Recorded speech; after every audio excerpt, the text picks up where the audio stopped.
Hello! Welcome to social post health. నేను మీ వాసి ఆచార్య. అందరూ ఎలా ఉన్నారండి? బాగున్నారా? నేను కూడా చాలా బాగున్నాను. సో, వర్షాకాలం అయితే వచ్చేసింది. వర్షాకాలంలో చిన్న చిన్న ప్రాబ్లమ్స్ అనేవి చాలా కామన్‌గా వస్తూ ఉంటాయి. సో, చిన్న పిల్లల్లో కూడా ఇలాంటి ఇన్ఫెక్షన్స్ అన్నీ వస్తూ ఉంటాయి. దగ్గు కానివ్వండి, జలుబు, జ్వరాలు ఇలాంటివన్నీ వస్తూ ఉంటాయి. సో, వాటి నుంచి మనం ఎలా కేర్‌ఫుల్‌గా ఉండాలి? ఈఎన్‌టీకి సంబంధించిన సమస్యల గురించి మనం ఈ వీడియోలో డిస్కస్ చేద్దాం. సో, ఈరోజు మనతో ఉన్నారు చావా ఆంజనేయులు గారు. He is the founder of Asian ENT care centre నుంచి. సార్‌తో మాట్లాడి ఈరోజు ఈ వీడియోలో డిస్కస్ చేద్దాం. సో, సార్‌ని వెల్కమ్ చెప్పేద్దామా?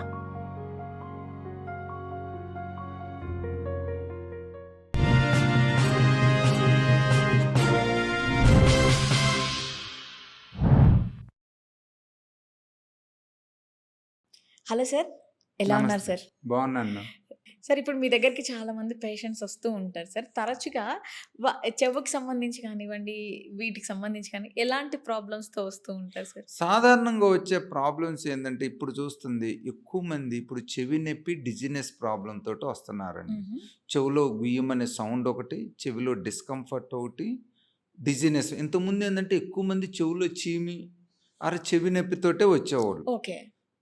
అంటే అప్పుడు ఇన్ఫెక్షన్ ప్రాబ్లమ్, వ్యాక్స్ ప్రాబ్లమ్‌తో. కానీ ఇవాళ ఈ ఫోను, హెడ్‌సెట్టు, స్ట్రెస్సు, కోల్డ్ వెదర్‌లో ఎక్కువ పనిచేయటం ఈటి వల్ల మన లోపల చెవులు డ్యామేజ్ అయ్యి, హ్మ్. చెవులో గుయ్యమని సౌండ్ రావటము, తల తిరగటము, వినికిడి తగ్గటం ఈ సమస్యలతో ఎక్కువ మంది వస్తున్నారు. హ్మ్. హ్మ్. వీళ్ళు వీలైనంత మటికి జాగ్రత్తగా ప్రికాషన్స్ తీసుకోవటం మంచిది. ఇప్పటాల్నుంచి అందరూ గూడా తీసుకోవటం మంచిది. ఓకే. వీలైనంత వటికి హెడ్‌సెట్‌లు, ఫోన్‌లు, బ్లూటూత్‌లు వాడొద్దు. హ్మ్. హ్మ్. వీలైనంత వటికి. మనం ఉండే రూమ్ గూడా కంట్రోల్డ్ ఏసీ బెట్టుకోవాలి. ఎక్కువ ఏసీ ఉందంటే అది మళ్ళీ చెవికి డ్యామేజ్ జేస్తది. ఎందుకంటే అవి sensitive areas. Okay. Okay. Loud నాయిస్‌కెళ్ళొద్దు. ఎక్కువ మంది ఇప్పుడు రాత్రి మేము డీజేకెళ్ళామండి. పొద్దున్నే మా వినికిడికి వినిపియట్లేదు. చెవులో గుయ్యమని సౌండ్ ఒస్తుంది. పెయిన్ ఒస్తుంది. ఈ మధ్యలో ఈ లైఫ్ స్టైల్ ప్రాబ్లమ్స్‌తో వచ్చే సమస్యలు ఎక్కువైపోయినాయి. ఆ పేషెంట్లు ఎక్కువవుతున్నారు. హ్మ్. ముక్కు సంబంధించి చూసినట్లయితే ఎక్కువ మంది ఎలర్జీ ప్రాబ్లమ్‌తో వస్తున్నారు. ఓకే. తుమ్ములొస్తున్నాయండి, ముక్కు కారుతుంది, బాగా ఎక్కువైపోతుంది, కొంచెం చలిగాలిపోయినా ఇబ్బందవుతుందని. ఇది మెయిన్‌గా ఎలర్జీ ప్రాబ్లమ్. దీనికి ఎలర్జీ టెస్టులు చేసుకొని దాన్ని అవాయిడ్ చేసుకోవటం, ఇమ్యునోథెరపీ తీసుకోవటం, చిన్న ఆపరేషన్ చేసుకోవటం మంచిది. ఓకే. ఈ మధ్యలో ఇంకా చూస్తే ఎక్కువ మంది స్మెల్ లాస్‌తో గూడా వస్తున్నారు. అంటే వాళ్ళకి స్మెల్ ఉండట్లేదు. ఓకే. సడెన్‌గా జలుబొచ్చి తగ్గిన తర్వాతో, లేదా పొద్దున పూట దే ఆర్ అబ్జర్వింగ్. ఏవండీ మాకు స్మెల్ లేదు, టేస్ట్ లేదు. సడెన్‌గా ఒక ఆ! 4, 5 రోజులు అబ్జర్వ్ చేసాం తగ్గట్లేదని. ఓకే. వీళ్ళకి గూడా బేసిక్‌గా మేబీ ఒక్కోసారి ఈ వైరల్ ఇన్ఫెక్షన్ అనుకోవచ్చు, ఎలర్జీ అనుకోవచ్చు. సడెన్‌గా ఏదన్నా మన ముక్కులో ఇన్‌ఫ్లమేషన్ వస్తే ఆల్ఫాక్టరీ ఏరియాలో అప్పుడు స్మెల్ సెన్సేషన్ తగ్గిద్ది. వాళ్ళకి గనక మనం ఇమ్మీడియేట్‌గా అక్కడ ఇన్‌ఫ్లమేషన్ తగ్గీయటానికి ట్రీట్మెంట్ ఇచ్చినట్లయితే, దానితో పాటు అక్కడ ఆల్రెడీ డ్యామేజ్ అయిన సెల్స్ రీగ్రోత్ రావటానికి పీఆర్పీ ఇంజెక్షన్ ఇచ్చినట్లయితే, యూజువల్‌గా వీళ్ళకున్న ప్రాబ్లమ్ పూర్తిగా సాల్వ్ అయ్యే అవకాశం ఉంటుందనమాట. హ్మ్. లోకల్‌లో స్టెరాయిడ్ నేసల్ స్ప్రేసు, యాంటీ హిస్టమినిక్స్, అలానే పీఆర్‌పీ ఇంజెక్షన్స్ ఇచ్చినట్లయితే ఎమ్మటే ట్రీట్మెంట్ వితిన్ 3 వీక్స్, 4 వీక్స్‌లో రిజల్ట్స్ బావుంటాయి. ఫైన్. యూజువల్‌గా 6 మంత్స్, 1 ఇయర్ దాటిన తర్వాత కొంతమందికి ఈ స్మెల్ మళ్ళీ వస్తుంది గానీ, అందరిలో ఎష్యూరెన్స్ ఇవ్వలేం. ఆహాహా! కానీ ట్రీట్మెంట్ తీసుకోవటం మంచిది. కానీ మన వైపు నుంచి ఎప్పుడైతే స్మెల్ సెన్సేషన్ తగ్గిందో, ఎప్పుడైతే మనం తక్కువగా ఫీల్ అవుతుందో ఇమ్మీడియేట్‌గా డాక్టర్ దగ్గరికి పోతే, ఒకటి ఎంఆర్ఐ గాని తీసుకొని, ఎండోస్కోపీ చేసుకొని అవసరమైన ట్రీట్మెంట్ తీసుకుంటే వాళ్ళకి మళ్ళీ స్మెల్ వచ్చే అవకాశం ఉంటుంది. హ్మ్. చాలామంది ఏందంటే ఇప్పుడు గొంతు సమస్యకొచ్చినట్లయితే మెయిన్‌గా క్యాన్సరోఫోబియా ఎక్కువైందండి. గొంతులో ఏదో గుచ్చుకున్నట్టుందండి, క్యాన్సర్ ఉందేమో, గొంతులో మంటొస్తుంది, క్యాన్సర్ ఉందేమో, గొంతులో నొప్పొస్తుంది, క్యాన్సర్ ఉందేమో, గొంతు పట్టేసినట్టుంది, క్యాన్సర్ వస్తుంది. ఈ క్యాన్సర్ అనేది భయం చాలా ఎక్కువైందండి. గొంతులో ఏ చిన్న సమస్య ఉన్నా వాళ్ళేం చేస్తారంటే దాని గురించి ఎక్కువ ఆలోచిస్తారు. హ్మ్. క్యాన్సర్ ఉందేమో అని భయపడతా ఉంటారు. ఓకే. సాధారణంగా ఎండోస్కోపీలో మాకు తెలుస్తుంటది వాళ్ళకి ఇబ్బంది ఉందా లేదా అని. మోస్ట్ ఆఫ్ ద టైమ్స్ ఇబ్బంది ఉండదు. యూజువల్‌గా వాళ్ళకి ప్రికాషన్ చెప్పి కౌన్సెలింగ్ చేస్తాం. మోస్ట్ ఆఫ్ దెమ్ లిజన్ అవుతారు. ఎవరికన్నా కొంతమందికి లేదండి నాకు క్యాన్సర్ ఉంది అది ఇది అంటే సీటీ స్కాన్ గానీ, పెట్ సీటీ స్కాన్ గానీ చేసి వాళ్ళకది ఇంకా టెస్ట్‌లో లేనిది ఇంకెక్కడా ఉండదు గదా! అని అవును. కౌన్సెలింగ్ చేస్తే చాలా వటికి దే విల్ ఫీల్ కంఫర్టబుల్ అనమాట. హ్మ్. ఈ విధంగా చేస్తున్నామనమాట. అలానే ఈ మధ్యలో వాయిస్ చేంజ్ ప్రాబ్లమ్‌తో కూడా చాలామంది వస్తున్నారు. సింగర్సు, ఇప్పుడు ఈ ప్లేబ్యాక్ సింగర్స్ అనుకోవచ్చు. ఈ మధ్యలో ఆర్టిస్టులు కూడా చాలామంది వస్తున్నారనమాట. హుహుహు. బేసిక్‌గా దీంతో పాటు వీళ్ళకి ఈ ఒకప్పుడు కూడా ఉన్నారు ఈ సింగర్సు, పబ్లిక్ స్పీకర్స్ వీళ్ళందరికీ ఆ టైంలో వాయిస్ ప్రాబ్లమ్స్ ఎక్కువుండేవి గాదు. కానీ ఇవాళ మెయిన్ ఎందుకొస్తున్నాయి అంటే, ఒకటి గ్యాస్ట్రోఈసోఫేజియల్ రిఫ్లెక్స్ డిసీజ్. ఓకే. అంటే పొట్టలో ఉన్న యాసిడ్ గూడా పైకొచ్చేసి ఈ హ్మ్. వోకల్ కార్డ్స్‌ని ఇన్‌ఫ్లేమ్ జేయటం. రెండోది ఈవెను స్మోకింగ్ అనేది చాలా ఎక్కువైపోయింది. లేడీస్‌లో కూడా ఫీమేల్ యాంకర్స్ అనుకోవచ్చు. జాబ్స్, పబ్లిక్ స్పీకర్స్‌లో కూడా చాలా మందిలో. ఈ స్మోకింగ్ గూడా another reason for the voice change. హ్మ్. మూడోది వాటర్ గూడా తక్కువ తీసుకుంటా ఉంటారు మాట్లాడేటప్పుడు. ఈ హుహుహు. డీహైడ్రేషన్ ప్రాబ్లమ్ వల్ల గూడా ఈ వాయిస్ ప్రాబ్లమ్ వస్తదనమాట. సో, మెయిన్‌గా gastroesophageal reflux disease, dehydration water తీసుకోకపోవటం, smoking, alcohol, spicy food intake ఇవన్నీ గూడా ఇవాళ వాయిస్ ప్రాబ్లమ్ రావటానికి చాలా సాధారణమైన కారణమైంది. ఓకే. చాలామంది గూడా ఈ వాయిస్ ప్రాబ్లమ్‌తో వస్తున్నారు. ఎప్పుడైతే మీకు వాయిస్ ప్రాబ్లమ్ చేంజ్ అనిపిచ్చిందో ఇమ్మీడియేట్‌గా డాక్టర్‌ని సంప్రదిస్తే ఏదన్నా వ్యాధి ఉన్నట్టయితే దానికి అవసరమైన ట్రీట్మెంట్ తీసుకొని, ఏవైతే మనకి ఈ వాయిస్ రావటానికి కారణాలుంటాయో గ్యాస్ట్రోఈసోఫేజియల్ రిఫ్లెక్స్ డిసీజ్ గావచ్చు, స్మోకింగ్ గావచ్చు, స్ట్రెస్ గావచ్చు, లెస్ వాటర్ ఇవన్నీ గూడా మనం జాగ్రత్తగా వాటినన్నిటిని అవాయిడ్ చేసుకుంటా, ఏదైతే మనం హైడ్రేషన్ ఇంప్రూవ్ చేసుకుంటా, థ్రోట్ ఇరిటేట్ కాకుండా చూసుకుంటే, యూజువల్‌గా ఈ వాయిస్‌కి సంబంధించిన సమస్యలు గూడా రాకుండా ఉండే అవకాశం ఉంటది. హ్మ్. వచ్చినా గూడా ఇమ్మీడియేట్‌గా మనం ట్రీట్మెంట్ తీసుకొని ప్రికాషన్స్ తీసుకున్నట్లయితే అవి తగ్గిపోయే అవకాశం ఉంటుంది. ఓకే. సార్ ఇందాక మీరు చెప్పారు కొంతమందికసలు స్మెల్ కూడా రావట్లేదు అని జెప్పి. కానీ కొంతమంది డైరెక్ట్‌గా పర్ఫ్యూమ్ స్మెల్ చేస్తూ ఉంటారు సార్. అంటే అత్తరు పెట్టుకొని ఇలా చేయడం గానివ్వండి, ఆ ఆర్డర్ ఏదైతే ఉందో అది డైరెక్ట్‌గా నోస్ నుంచి తీసుకోవడం వల్ల మనకి కొంచెం డిస్టర్బెన్స్‌గా అనిపిస్తది సార్. అలా పర్ఫ్యూమ్స్ డైరెక్ట్‌గా మనం స్మెల్ చేయడం కరెక్ట్ అంటారా? లేతే బాడీ మీద గూడా కొంతమంది స్ప్రే చేసిన తర్వాత అవి కూడా కొంతమందికి పడవు సార్. అంటే ఆ సింప్టమ్స్ ఎందుకంటారు అలా? యూజువల్‌గా ఒకటేందంటే ఎలర్జీ. ఎవరికైనా పర్ఫ్యూమ్స్‌కి ఎలర్జీ ఉంటే అంటే పర్ఫ్యూమ్ దగ్గర బందు తుమ్ములొచ్చి, ముక్కులెమ్మట కారత, ఇరిటేషన్ వచ్చి, ఇచ్చింగ్ ఉంటే మటుకు అది ఎలర్జీ అంటాం. వాళ్ళు ఖచ్చితంగా మనం అవాయిడ్ చేయాలి. హ్మ్. రెండోది పర్ఫ్యూమ్స్ కూడా వీలైనంత తక్కువ వాడటం మంచిది. ఎందుకంటే ఆ పర్ఫ్యూమ్స్‌లో కూడా కెమికల్స్ ఉంటాయి. ఓకే. మనం ఇన్హేల్ చేసామంటే మేబీ ఇమ్మీడియేట్‌గా మనకు ఎఫెక్ట్ రాకపోవచ్చు. పోవచ్చు. వీక్లీ వన్సో, వీక్లీ ట్వైసో ఓసారి వేసుకున్న యూజువల్‌గా మనకు ఎఫెక్ట్ రావచ్చు. కానీ డైలీ కంటిన్యూస్‌గా త్రూఅవుట్ ద డే గనక మనం పర్ఫ్యూమ్స్ వాడితే మేబీ అది స్కిన్‌కి కూడా డ్యామేజ్ చేసే అవకాశం ఉంటది. బాడీలో కూడా ఎళ్ళే అవకాశం ఉంటది. నోస్‌లో కూడా మనకు అక్కడున్న రిసెప్టర్స్‌ని కూడా డ్యామేజ్ చేసే అవకాశం ఉంటది. It is not proven but once in a while it is safe. Okay. Okay. Sir ఇప్పుడు జలుబు చేసినప్పుడే కాకుండా కొన్ని కొన్ని సార్లు గొంతు నొప్పి వస్తుంది సార్. గొంతు నొప్పి రావడం గానీ, ఇందాక మీరన్నట్టు వాయిస్ బొంగురు పోవడం గానివ్వండి, అది ఒక్క రోజుకి మించి వారం రోజులు గానివ్వండి, 10 రోజులు గానివ్వండి అలా ఉంటూ ఉంటుంది. జలుబు ఉండదు, ఏమీ ఉండదు. కానీ అలా ఎక్కువ రోజులు ఉండడం అన్నది మంచిదంటారా? లేకపోతే ఏంటి సార్? అస్సలు మంచిది కాదండి. ఏ మాత్రం కూడా మనకి ఫస్ట్ టైమ్ వచ్చి ఫ్యూ డేస్ కన్నా ఎక్కువ ఉంటే ఇమ్మీడియేట్‌గా మనం ఎగ్జామినేషన్ చేయించుకోవాలి. హ్మ్. రికరెంట్‌గా వస్తున్న ఇమ్మీడియేట్‌గా ఎగ్జామినేషన్ చేయించుకోవాలి. హ్మ్.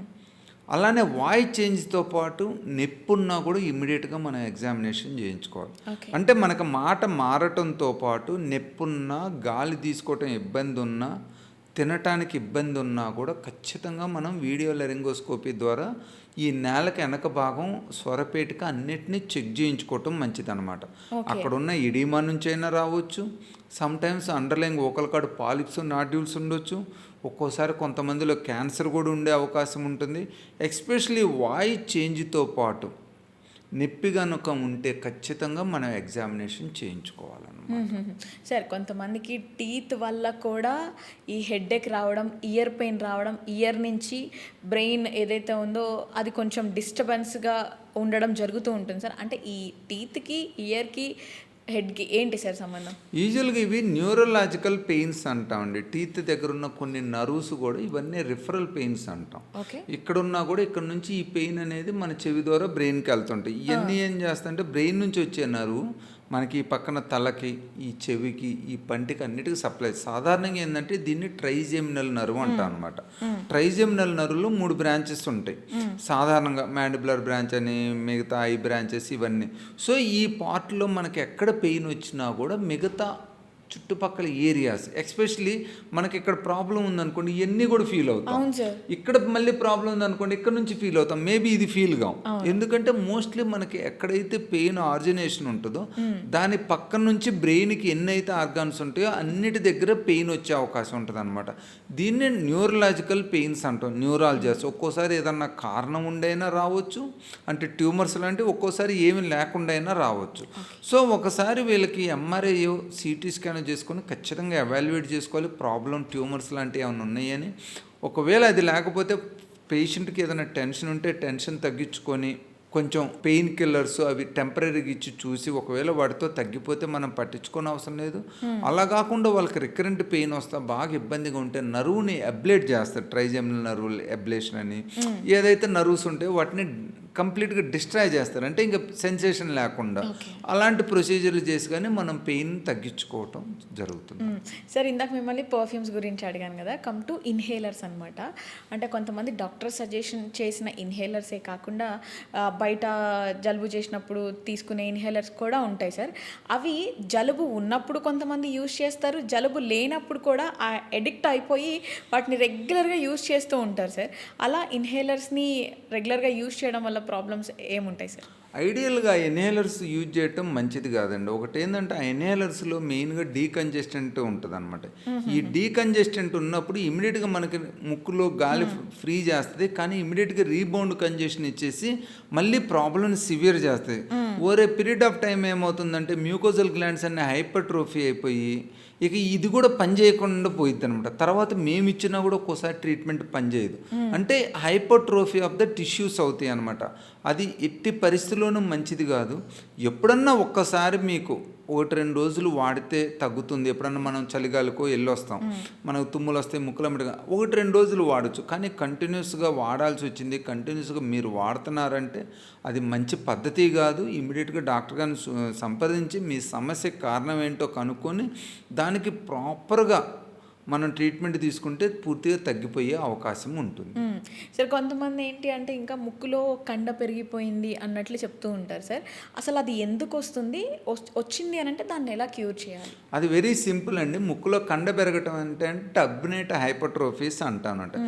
ఈ టర్బినేట్ హైపర్ట్రోఫీని ఎలర్జీ ఉన్నా వస్తుంది, స్ట్రెస్ ఎక్కువ ఉన్నా వస్తుంది, సాధారణంగా మనం ఎక్కువ స్మెల్స్ చూస్తున్నా కూడా వస్తుంటుంది. ఎందుకంటే ఆ స్మెల్స్ పర్సీవ్ అవుతా, ఎడిమా వస్తా, స్నీజింగ్ వస్తా, అట్లా టిష్యూస్ సైజు పెరుగుతాయి అన్నమాట. కానీ ఇప్పుడు కాలేజీ ఏజ్ పిల్లల్లో చాలామందిలో చూస్తున్నాం, ఎస్పెషల్లీ అమ్మాయిల్లో, వాళ్ళకి ఏంటంటే స్ట్రెస్ నుంచి ఈస్ట్రోజన్ కూడా పెరిగి అక్కడ ఉన్న టర్బినేట్ హైపర్ట్రోఫీ అయింది అనమాట. ఇది చాలా సింపుల్ అనమాట. ఒకవేళ టర్బినేట్ హైపర్ట్రోఫీ అయి ఉండి ముక్కు మూసుకుపోతూ ఉంటే సింపుల్గా దాన్ని మనం కోయాబ్లేషన్ ద్వారా కానీ లేజర్ ద్వారా కానీ ఆ టర్బినేట్ని డీసెన్సిటైజ్ చేసి సైజును తగ్గించినట్లయితే వాళ్ళకి ప్రాబ్లం సాల్వ్ అయిపోతుంది. ఇది చాలా సింపుల్ ఇష్యూ. ఒకవేళ కండ పెరిగి టర్బినేట్ హైపర్ట్రోఫీ ఉన్నట్లయితే దాన్ని ఇమీడియట్గా నయం చేయించుకోండి. దానికోసమని డ్రాప్స్కి వాటికి ఎడిక్ట్గా తర్వాత ట్రీట్మెంట్ ఇవ్వడం చాలా కష్టమైద్ది అన్నమాట. ఓకే సార్, కొంతమంది ఇయర్స్ ఇంకా పూర్తిగా వినిపించకుండా అయిపోతూ ఉంటాయి సార్. అలాంటప్పుడు ఇంకా మిషన్ కంపల్సరీగా పెట్టుకోవాల్సిందేనా, లేకపోతే పర్వాలేదు కొంచెం ఎలాగోలాగా మేనేజ్ చేద్దామంటారా? ఆ సిచ్యువేషన్ సివియారిటీని పెరిగిపోయి ఇంకా ఏమైనా డ్యామేజ్ చేసే అవకాశాలు ఉన్నాయా సార్? డెఫినెట్గా అండి. బేసిక్గా ఏంటంటే ఎప్పుడైనా మనకు ఒక ప్రాబ్లం ఉంటుంది, ఇప్పుడు మనం స్పెట్స్ పెట్టుకున్నాం, కనిపించలేదు అనుకోండి, బ్లర్డ్ కనిపించినా కూడా ఇట్ ఈస్ అసలు మేనేజ్ చేయాల్సిన అవసరమే లేదు మీకు సొల్యూషన్ ఇన్ ఫ్రంట్ ఉన్నప్పుడు. అంతే. ఎందుకు సఫర్ అవుతా ఎందుకు ఉండాలి మనం? మనకు నీడ్ ఉంది అనుకోండి, ఎందుకు సఫర్ అవుతా ఉండాలి?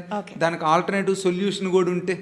ఇవి హీరింగ్ ఎయిడ్స్ ఉన్నాయి అనుకోండి, సింపుల్ మీరు ఒకసారి మంచిగా పెట్టుకున్నారు అనుకోండి, మంచిగా వినిపిస్తుంది, మీరు ప్రాపర్ కమ్యూనికేట్ చేయగలుగుతారు, అందరితోటి మింగిల్ కాగలుగుతారు, కాన్ఫిడెంట్గా మీరు జీవించగలుగుతారా. ఏదో మీ పర్సనల్ లైఫ్ అనుకోవచ్చు, సొసైటల్ లైఫ్ అనుకోవచ్చు. సో మనం ఏది కూడా అంత ప్రాబ్లం వచ్చి మనం మేనేజ్ చేసుకుందాం. అఫ్కోర్స్ కొంతమంది షేమ్ అంటుంటారు, బట్ ఇంట్లో ఉన్నోళ్ళు మేనేజ్ చేసుకోవచ్చు. బట్ ఆఫీసులో వర్క్ చేసేవాళ్ళు, పర్ఫామ్ చేయాల్సిన జాబులు ఉన్నోళ్ళు, ఇప్పుడు మనం చూసామంటే పొలిటికల్ కెరీర్ అనుకోండి, ఐఏఎస్ ఆఫీసర్లు అనుకోండి, వీళ్ళందరూ కూడా వాళ్ళు పబ్లిక్తో ఎప్పుడు ఉండాలి. ఉండలేరు సార్. అవును. ప్రతిసారి వాళ్ళు అర్థం యూజ్ చేయలేరు. చేసుకుంటా ఉండాలి. సో వాళ్ళకి ప్రతి వర్డ్ కూడా ఇంపార్టెంట్. ఎవరన్నా మనం ప్రాబ్లం ఉందనుకోండి, అది సింపుల్ అనమాట. వాళ్ళ హీరింగ్ ఎయిడ్స్ అనేది చాలా మంచి క్వాలిటీ హీరింగ్ ఎయిడ్స్ వచ్చినాయి, మంచి ఫీచర్స్ ఉంటున్నాయి. ఇంతకుముందు ఏంటంటే ఆ ఎలక్ట్రానిక్ ఐటమ్ వల్ల చెవులు గుయ్యమని సౌండ్ రావటం, క్లారిటీ లేకపోవటం జరిగేది. కానీ వాళ్ళ అన్ని మంచి ఏ ఫీచర్డ్ మంచి హీరింగ్ ఎయిడ్స్ వచ్చినాయి. హీరింగ్ ఎయిడ్స్ కూడా ప్రాబ్లం ఉండట్లా. 3 years 4 years గ్యారంటీ ఇస్తున్నా. అంటే మనం ఒకసారి తీసుకున్నామంటే 4 years కూడా మనకు అసలు ఇష్యూయే ఉండదు. 3 years 4 years okay. 2 years minimum ఇస్తున్నారు. దాంట్లో ఏంది మనకి ఏది పోయినా కూడా దే ఆర్ గివింగ్. అంటే వాళ్ళు అంత కాన్ఫిడెంట్గా మనకు మంచి హీరింగ్ ఎయిడ్స్ ఇస్తున్నారు. సో ఇవాళ హీరింగ్ ఎయిడ్స్ అనేది చాలా బాగున్నాయి, చాలా క్వాలిటీగా ఉన్నాయి. ఎవరికైతే ఈ హీరింగ్ తగ్గిందో, ఎవరికైతే వినికిడి అనేది మళ్ళీ మందులతో కానీ సర్జరీతో కానీ రివర్స్ చేయలేకపోతున్నామో అలాంటి వాళ్ళు ఈ హీరింగ్ ఎయిడ్ పెట్టుకోవటం మంచిది.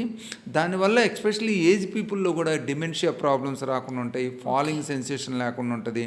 మిడిల్ ఏజ్ వాళ్ళు వర్క్ పర్ఫామ్ బాగా చేస్తారు, ఆఫీసులో కూడా చాలా మంచిగా పర్ఫామ్ చేస్తారు. స్టూడెంట్ లెవెల్కి వస్తే వాళ్ళ ఎగ్జామ్స్ కానీ వాళ్ళ ఎడ్యుకేషన్ పరంగా చాలా బాగా పర్ఫామ్ చేస్తారు. సో ఏ విధంగా చూసినా అన్ని ఏజ్లో కూడా హీరింగ్ లాస్ కనుక ప్రాబ్లం ఉన్నట్లయితే, హీరింగ్ ఎయిడ్తో కనుక అది మనకి ఇంప్రూవ్ అవుతున్నట్లయితే, హీరింగ్ ఎయిడ్ పెట్టుకొని మన హీరింగ్ నార్మల్ చేసుకొని మనం మంచి జీవనాన్ని గడపటం మంచిదండి. ఓకే సార్, చిన్నవాళ్ళు కానివ్వండి, పెద్దవాళ్ళు కానివ్వండి, ఈఎన్టీ ప్రాబ్లమ్స్ రాకుండా ఉండాలంటే మన లైఫ్ స్టైల్ని ఎలా ప్రాపర్గా అలైన్ చేసుకోవాలి సార్?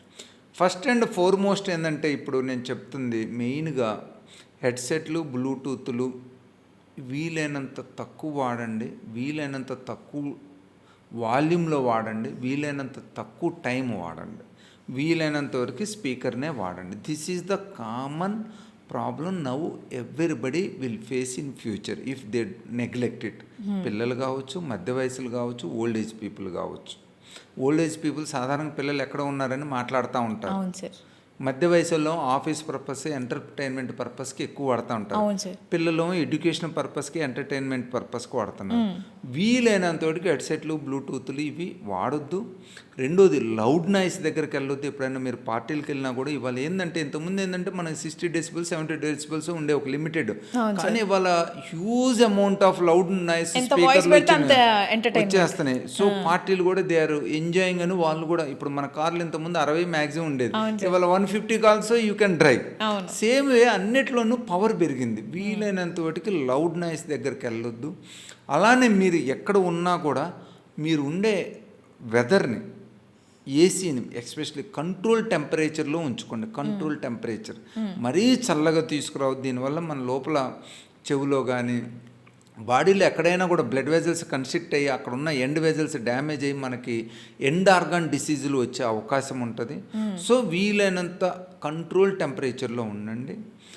ముక్కు సంబంధించిన సమస్యలు ఏంటంటే మీకు ఏదన్నా ఎలర్జీ ప్రాబ్లం ఉంటే ఇమ్మీడియట్గా ట్రీట్మెంట్ తీసుకోండి. ఎందుకంటే ఎలర్జీ కనుక ప్రోగ్రెస్ అవుతూ ఉంటే ఆస్తమా, లంగ్ ప్రాబ్లమ్స్ అన్నీ వచ్చే అవకాశం ఉంటుంది. అలాగే స్మోకింగ్, ఆల్కహాల్ వీలైనంత తక్కువ తీసుకోండి, అవాయిడ్ చేయటం మంచిది. ఎందుకంటే smoking is another very important which may affect all over the body. ముక్కుని, గొంతుని ఇనిషియల్గా ఎఫెక్ట్ చేసిన తర్వాత ఆల్ ఓవర్ ద బాడీని. అలానే ఆల్కహాల్ కూడా, ఎందుకంటే ఆల్కహాల్ డైరెక్ట్ కెమికల్సే కాకుండా ఆల్కహాల్ నుంచి ఫ్యాటీ లివర్ రావచ్చు, గ్యాస్ట్రోఈసోఫేజియల్ రిఫ్లెక్స్ డిసీజ్ రావచ్చు, థ్రోట్ క్యాన్సర్స్ రావచ్చు, ఇవన్నీ వచ్చే అవకాశం ఉంటుంది. సో లైఫ్ స్టైల్ ఏంటంటే బేసిక్గా ఇవి అవాయిడ్ చేయాల్సినవి అన్నమాట. మనం ఇంప్రూవ్ చేసుకోవాల్సిన రెగ్యులర్ ఫిజికల్ యాక్టివిటీ చేసుకొని డైలీ కూడా మీరు యూజువల్గా ఏంటంటే మనం జిమ్లో చేస్తుంటే జిమ్లతో పాటు ఓపెన్ అట్మాస్ఫియర్లో కూడా రెగ్యులర్గా ఫిజికల్ యాక్టివిటీ చేసుకోండి. అలానే రెగ్యులర్గా విటమిన్ డి సప్లిమెంట్స్ కూడా తీసుకోండి. ఎవరికైతే తక్కువ ఉంటుందో వాళ్ళు కూడా విటమిన్ డి సప్లిమెంట్స్ తీసుకోవటం మంచిది. ఆహారం కూడా వీలైనంత గ్రీనీ వెజిటబుల్స్, ఎగ్స్, చికెను, అలాంటి ఫిష్ తీసుకోండి. మసాలా ఆయిల్ తక్కువ ఉండేటట్టు చూసుకోండి. ప్రాసెస్డ్ ఫుడ్ తక్కువ తీసుకోండి. ప్రాసెస్డ్ ఫుడ్ ఎందుకంటే అవన్నీ ఫైబర్ తక్కువ ఉంటుంది, మనకి స్టమక్లో కూడా రీగజిటేషన్ వచ్చే అవకాశం ఉంటుంది. సో ప్రాసెస్డ్ ఫుడ్ తక్కువ తీసుకొని న్యాచురల్ డైట్ ఎక్కువ తీసుకోవడానికి ప్రయత్నించండి. ఫైబర్ డైట్ ఎక్కువ ఉండేటట్టు చూసుకోండి. అలానే ఫుడ్ కూడా ఆన్ టైం తీసుకోండి. On time, little bit on time, లేకపోతే గ్యాస్ట్రోఈసోఫేజియల్ ప్రాబ్లమ్స్ వచ్చే అవకాశం ఉంటుంది. అలానే స్లీప్ కూడా ఆన్ టైం చూసుకోండి. అకార్డింగ్ టు మనకి బాడీకి కావాల్సిన స్లీపు నైట్ టైం మంచిగా చాలామంది అంటారు మేము నైట్ పని చేయాల్సి వస్తుందని డే అంతా పనుకుంటున్నారు. ఈ డయూర్నల్ వేరియేషన్లో హెల్త్ ప్రాబ్లమ్స్ వచ్చే అవకాశం చాలా ఎక్కువ ఉంటుంది. ఎందుకంటే మన హార్మోన్స్ అన్నీ చేంజ్ అయిపోతాయి. డయాబెటీస్ కావచ్చు, హైపర్ టెన్షన్ కావచ్చు, ఈ ప్రాబ్లమ్స్ వచ్చే అవకాశం ఉంటుంది. వీలైనంతోటికి మీ జాబులను కూడా మీరు మన డయూర్నల్ డే టైంకి షిఫ్ట్ చేసుకోవడానికి ట్రై చేయండి. That is very important. ఎందుకంటే western people why they don't work in the night, they know all these health issues. ఎవడైతే డబ్బులు ఇస్తే వస్తున్నాడో they are getting it done by them. అంతే. సో ఇవన్నీ కూడా చాలా ఇంపార్టెంట్ అనమాట. సో మనం రెగ్యులర్ ఫిజికల్ యాక్టివిటీ చేసుకుంటా, స్ట్రెస్ తగ్గించుకుంటా, ఆన్ టైము నిద్రపోతా, అకార్డింగ్ టు టైం ఫుడ్ తీసుకుంటా, మంచిగా సోషల్ లైఫ్ లీడ్ చేసుకుంటా, హెల్తీ లైఫ్ లీడ్ చేసుకున్నట్లయితే, మన బ్యాడీ తగ్గించుకుంటా, మంచి పెంచుకుంటా ఉన్నట్లయితే మనకి ఈఎన్టీ ప్రాబ్లమ్స్ రావు. దాంతోపాటు మిగతా హెల్త్ ప్రాబ్లమ్స్ కూడా రాకుండా ఉంటాయి. Thank you so much sir. So guys చూస్తున్నారు కదా డాక్టర్ గారు ఏం చెప్తున్నారో, ఈఎన్టీ ప్రాబ్లమ్సే కదా అని చెప్పేసి వాటిని నెగ్లెక్ట్ చేస్తే మాత్రం అవి సర్జరీస్ వరకు దారితీసే అవకాశాలు ఉంటాయి. సో ఇయర్స్ని, థ్రోట్ని అండ్ నోస్ని కేర్ఫుల్గా చూసుకోవడం అన్నది మన బాధ్యత. అండ్ టైంకి ఫుడ్ తినండి అండ్ వర్క్ని కూడా బ్యాలెన్స్ చేసుకోండి. ఒకవేళ ఈ ప్రాబ్లమ్స్ కనుక మీకు కూడా ఉంటే మాత్రం మీరు డాక్టర్ చావా ఆంజనేయులు గారితో మాట్లాడాలి అని అనుకుంటే, సార్ని డైరెక్ట్గా కలవాలి అని అనుకుంటే మాత్రం నేను సార్ డీటెయిల్స్ అండ్ అడ్రస్ నేను ఎవ్రీథింగ్ నేను స్క్రీన్ మీద మెన్షన్ చేస్తాను. ఒక్కసారి ప్రాబ్లమ్ని టెస్ట్ చేయించుకోవడం మంచిది. సో దిస్ ఈజ్ వాసవి ఆచార్య. నేను ఇంకో గెస్ట్తో నేను మళ్ళీ మీ ముందుంటాను. అంతవరకు సోషల్ పోస్ట్ హెల్త్ ఛానల్ని ఫాలో చేయడం అస్సలు మర్చిపోద్దు.